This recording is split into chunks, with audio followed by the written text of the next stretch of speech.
Binafsi ningependa kuuliza maswali yangu yangebezi katika eneo la malezi. Karibu. Yeah. Nikirejea baadhi ya session ambazo ulizowahi kufundisha, kuna kitu uliwahi kuzungumza kwamba chochote kile ambacho ulichonacho sasa hivi, iwe kizuri au kibaya, mzizi wake mkubwa umeanzia katika familia yako. Unatakiwa kurudi nyuma kuangalia in case kama kikiwa opposite. Sasa kama vijana kwa sasa, jambo kubwa linalotukabili ni afya ya akili. Na ukirejea kwenye mfumo mfumo mkubwa ambao familia nyingi na jamii kiujumla zimelelewa katika mfumo wa ujamaa.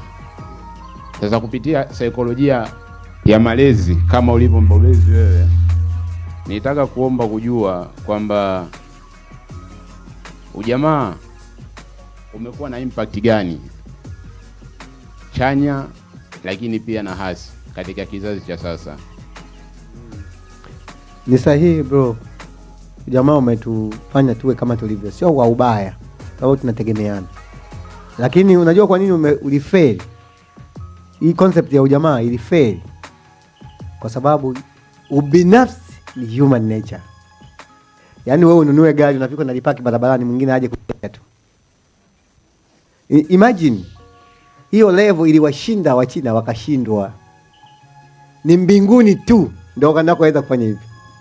Hiyo concept ya ujamaa ilikuwa nzuri, lakini ni unreality. Haiwezi kufikia kwenye climax level yake. Haiwezekani. Kwa sababu tuna nature ya ubinafsi sisi wanadamu. Kwa sehemu imetuathiri. Ndio maana unaona nchi ya Tanzania tuna ujamaa wa mdomoni. Maisha totally ni kinyume chake. Kwa hiyo tuko kwenye confusion, hatuna philosophy maalum inayoongoza nchi. Kwa hiyo tuko katikati ya confusion, na vijana walio wengi ni product ya confusion. Hawajui. Kwa hiyo wewe amua katika hayo mazingira, pamoja na kulelewa hivyo, fuata nini? Kwa mfano, nina mshahara wa 200,000 kwa mwezi. Nataka kuishi kijamaa. Kila ninapopokea nagawa hela mpaka nakopa chakula. Sio, nielewa? Ishi hivyo ni maamuzi.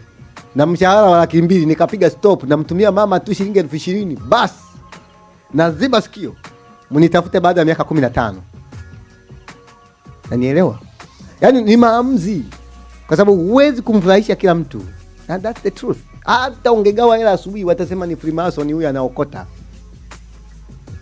Kwa hiyo unafanya maamuzi ya wewe unachotaka bila kujali philosophy inayo exist, ili uwe msaada baadaye. Ufanye nini saa hizi? Yaani ujamaa ulifeli, sasa wanaishi kwenye sheria. Ukiiba shingo hamna. Kila mtu ni mtii. Unadhani wa China ni watakatifu? Unafikiri wa China ni watii? Ukiacha simu yako kwenye gari, unatafutwa mpaka upewe.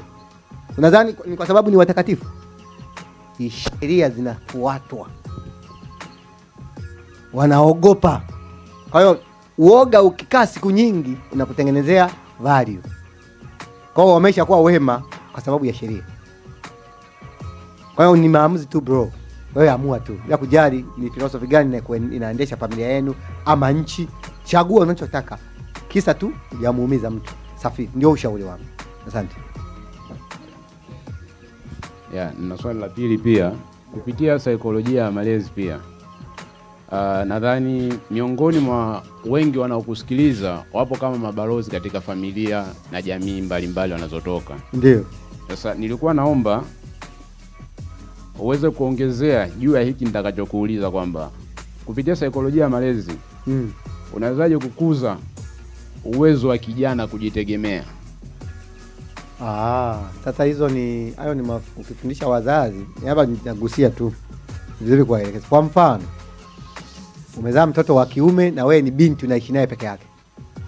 Hizi single father sio wengi sana, kwa sababu wanaume tunasepa, mambo yakiharibika unamwachia mama watoto, unaishia zako.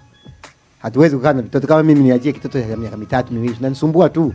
Lazima nikitelekeze nitimue mbio. Natural nature inakataa. Sasa mimi nianze kuhangaika na katoto kana miaka 3 ndugu. Kwanza kananiboa tu. Kwa hiyo unakuta ni mbinti ana mtoto wake wa kiume anaishi naye. Unajua kwa nini wanaume ngozi na maumbile yetu ni tofauti? Umewahi kujiuliza kwa nini tuna ngozi tofauti na wanawake? Umri sawa, ngozi yenu haifanani. Kwa nini? Nature inakuandaa kwa majukumu magumu.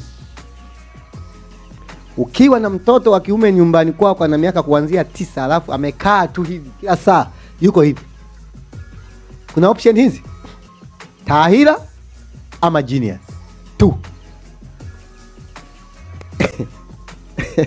Sina maneno ya kubembeleza, ndio hayo, huo ndio ukweli. Mfundishe kujitegemea, mwachie majukumu. Amepewa homework, usisaidie, elekeza, uachie kazi. Yaani unapomfanyia kazi atakuja kuwa waziri ambaye hafanyi mpaka aamrishwe. Wewe unafikiri ni sifa rais wa nchi kufoka ndio mawaziri wafanye? Unadhani ni sifa? Yaani inafika mahali nchi mtu kuwa mkali na kuwa sifa ya uongozi. Ina maana nchi hiyo watu wameshaharibika. Si mnanielewa vizuri? Yaani ukiona watu wanataka mtu mwenye kasoro ndio sifa ya kuwatawala, walishajiharibikia siku nyingi. Yaani unataka ukalipiwe ndio ufanye. Yaani ukali wa mtu ndio unakuwa sifa. Tayari ni shida kwenye hiyo jamii. Haiko sawa. Kwa hatutakiwi mfundishe mtoto kujitegemea kwa kumwachia majukumu. Mtoto wa kike kama ni kupika, mimi nina mtoto wangu ameenda form 1. Ana miaka nafikiri 10. Ameenda form 1. Tulikuwa hatuna dada wa kazi kabisa nyumbani. Mimi mke wangu na watoto wawili hao. Hakuna dada wa kazi, na sote tunafanya kazi, na mtoto anafanya kazi zote za nyumbani. Asubuhi akichelewa shule anaenda, akirudi anafika anaosha vyombo, anapika. Na yuko darasa la 6, yuko darasa la 7. Na shuleni hajafeli. Sina nielewa, na A zote kasoro somo moja tu. Kwa sababu gani? Usihurumie huu mwili ukazani unaisaidia akili yako. Yaani usije ukadanganya na uhurumia mwili ukazani unaisaidia hiyo akili. Kwanza akili haiwezi kufanya vizuri kama mwili wako hautumiki. Kwa sababu na hata akili ni vitu ziko kwenye ubongo. Ubongo ni viungo kama nyama hizi. Kwa hiyo usipotumika unakuharibia maisha yako. Kwa hiyo mimi ninachoomba tu, mwachie majukumu madogo madogo yanayolingana na umri wake, usisimamie. Uje kuona matokeo. Hajafanya. Na nielewa. Usipige kama nyoka, adhibu. Kinachotutesa sasa hivi, nalea watoto kama mayai. Sasa mtu amelelewa kama yai, alafu anakuta maisha ni kama jiwe. Kama mtoto ni wa kiume, awajibike extra mile kuliko mtoto wa kike. Nyumbani pale pale. Afue, apike, afanye, yani unaona kama unamfanya mtumwa, kumbe unamwandaa kwenye extra duties. Hata akioa afunction zaidi, a maintain sifa ya ubaba. Karibu. Uliongea kwamba mwanadamu ana hizi sehemu 3, nafsi, mwili na roho. Ukasema kwamba chakula cha roho ni imani. Ndio. Nilikuwa nataka ufafanue kidogo.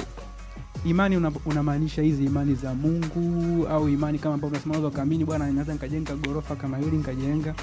Nataka nielewe unaongelea haya mambo ya imani za kimungu au imani ya kawaida kama hizi ambazo tunasema pia nyingine zipo. Lakini pia nilikuwa nataka nipate mtazamo wako wewe binafsi kwenye hizi imani za Mungu. Sio mbaya. Unahisi ni kweli yupo au ni kitu ambacho tumemezeshwa? Ni sahihi, unasikia? Yes. Chochote usichokijua usikicriticize.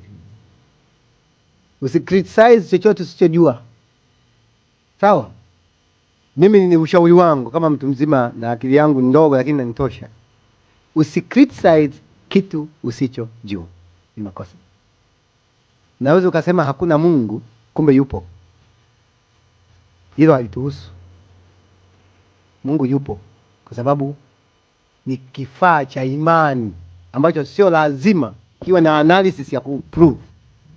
Unapoamua kukiamini ni imani, haihitaji evidence. Sina nielewa? Hiyo ni masuala ya maamuzi ya mtu kuamini. Kwa hiyo pia watu kupinga Mungu ni sawa. Kwa sababu watu kupinga uwepo wa Mungu kumesababisha sayansi izaliwe. Hebu fikiria watu wote duniani tungekuwa tunaamini tu Mungu yupo. wote tunaridhika tunachotaka. Kuna akili ambazo zinakuwa kinyume ili zisababishe akili zinazoamini kuimprove. Sio, unanielewa bro? Kwa hiyo sema hakuna Mungu kunafanya Mungu aonekane zaidi. Kwa hiyo Mungu akisema hayupo na akanyamaza tu, ina maana haexist. Acha watu waendelee kucriticize Mungu hayupo ili aendelee kuonekana. Ila mimi naamini Mungu yupo kwa sababu ni swala la imani. Halihitaji logic. Hata ungesema Mungu hayupo, wewe nini kinaongezeka kwako? Wewe kwa mfano ni maskini. Naona watu wengi kwenye mitandao, kuna mtu mmoja anaongea haya mambo ya imani kwa criticize sana. Lakini nikimtazama naona yeye mwenyewe amejaa vichocheo. Asante.